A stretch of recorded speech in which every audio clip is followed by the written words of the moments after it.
ముందుగానే మనం తెలుసుకోగలుగుతాం through iris అని అన్నారు కదా, అంటే బ్లడ్ టెస్ట్లకి ఈ ఐరిడాలజీకి డిఫరెన్సియేషన్ ఏమన్నా తెలుసుకోవచ్చా? యా, బ్లడ్ టెస్ట్లో for example kidney function test, liver function test, ఇట్లాంటివన్నీ కూడా మనకి బ్లడ్ టెస్ట్ లో తక్కువగా లెవెల్స్ ఉన్నాయి లేకపోతే ఎక్కువ అయ్యాయి అని తెలుస్తుంది. అంటే ఆర్గాన్ పూర్తిగా ఫెయిల్ అయిపోయిన కండిషన్ లో తెలుస్తుంది, ఆర్గాన్ నేను ఇంకా పని చేయలేను అన్న కండిషన్ లో తెలుస్తుంది.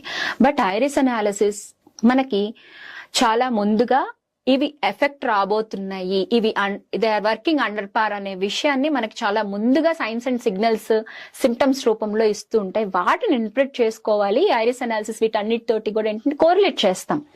నేను ప్రీవియస్ గా కూడా చెప్పాను, కోరిలేషన్ మీరు చెప్పే సైన్స్ అండ్ సిమ్టమ్స్ తోటి కూడా కోరిలేషన్ చేసుకుంటాను. ఎప్పుడు అనంటే ఒకళ్ళు ఎవరైనా సిమ్టమ్స్ తోటి వచ్చినప్పుడు ఈ వర్క్ ఉంటుంది.